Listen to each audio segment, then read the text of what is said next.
Now I want to get into some of the details of how you publish information, how you publish articles on the ntcl.org website.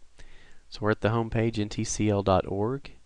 If you go down to the bottom, there's a menu item called Login. You press the Login, it'll bring you to a different address. If you want to bookmark this, you can go directly to it.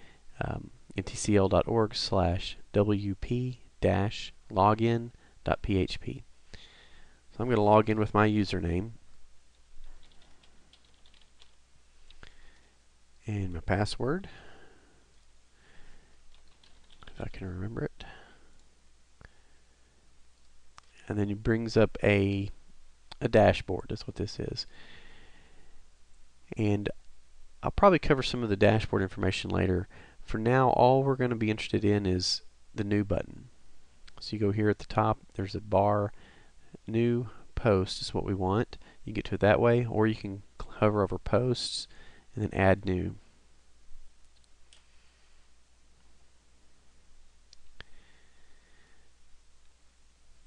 What we see here is kind of like Microsoft Word. You have some of the same features. I'm going to go ahead and collapse this menu just by pressing this button. Give us more room. Before I forget, let me talk about this screen options. I like to bring turn all these on, so I see all the different options I have available. And those show up when you turn those options on. They show up as different options down here. So we're going to write an article, and depending on what you're going to do, this will be different. You could actually share a link this way. There's several different things to do. I'm going to say this is my title. I'll make it interesting.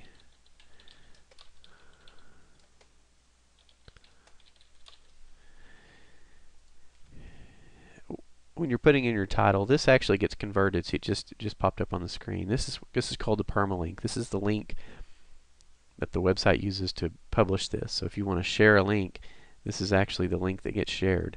The reason we say that is bring that up is because you don't want to put odd characters in a website environment. The address can't interpret certain characters, like this last character, it just left it out because it didn't know what to do with it. So if you use strange characters, sometimes it'll put a funny title in here, so avoid that. And if you don't like the title it gave you, you can actually press the edit button and type your own place you want to publish it. But in general, we want the name of the URL, the web address, to be the same as the title. Here we have different tools we can use. So I'll type like a heading, intro, text, and so normal stuff here. You can toggle more information, more tools. So if I want to make this bold, I can change the font type. I can underline it.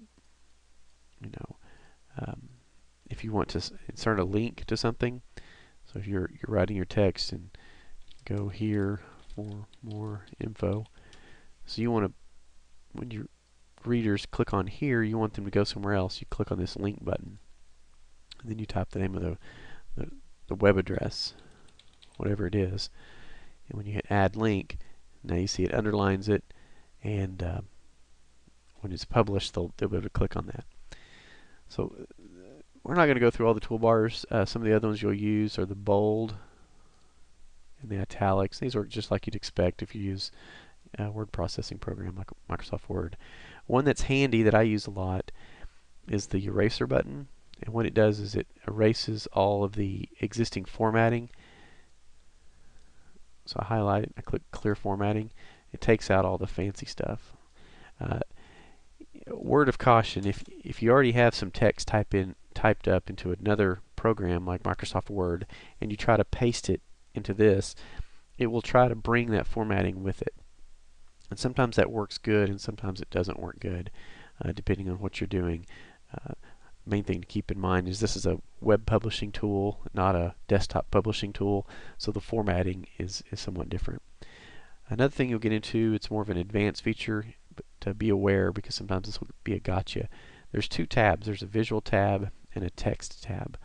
And what this means is the visual tab is that thing you normally will be using. It's what you're used to. What you see on the screen is what you get on the web page.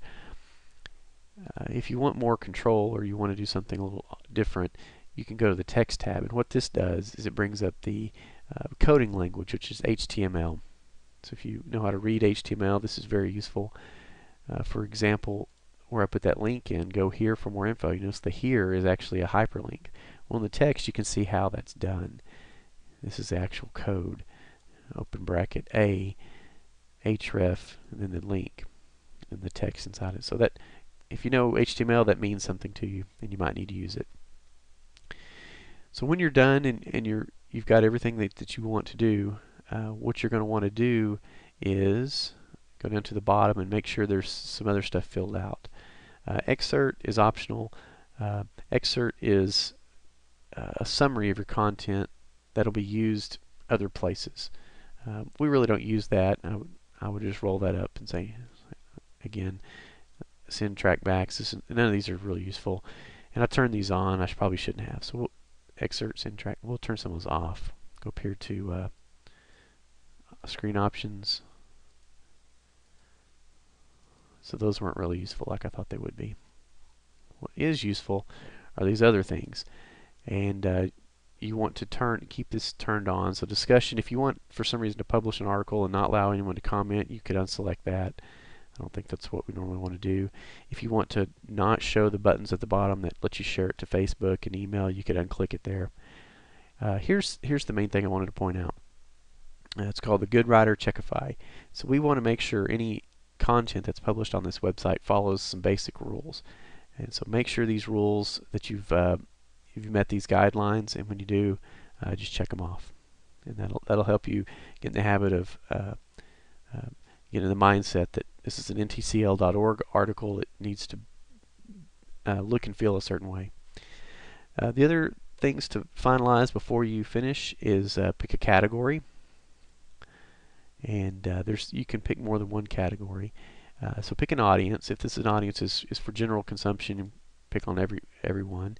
If it's for legislators, if they would find this useful, put that in that category as well.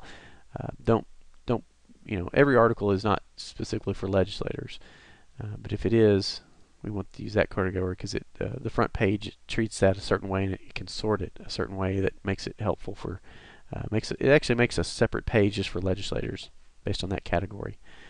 If you don't want it to show up on the front page, you can do a couple things. You can put it in the excluded from front page category, or you can choose one of these news categories.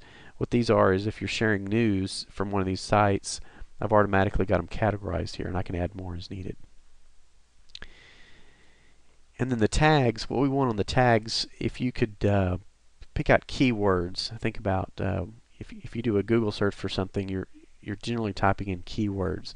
So if you wanted someone to find your article on Google or on a search engine, type in some keywords here. Separate them with commas. So this is about toll roads.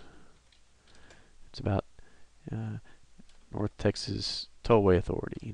Some of these things, and you separate them with commas and press add. Then you notice they show up here at the bottom. And if you mess up, you can just click on the X, get rid of them. And then once you're done, there's a few other things you can say. Publicize. So this is going to publish to all these different social media sites, and we generally want that to happen. And when you're ready, hit the submit for review, and then that'll put it in a queue to get published.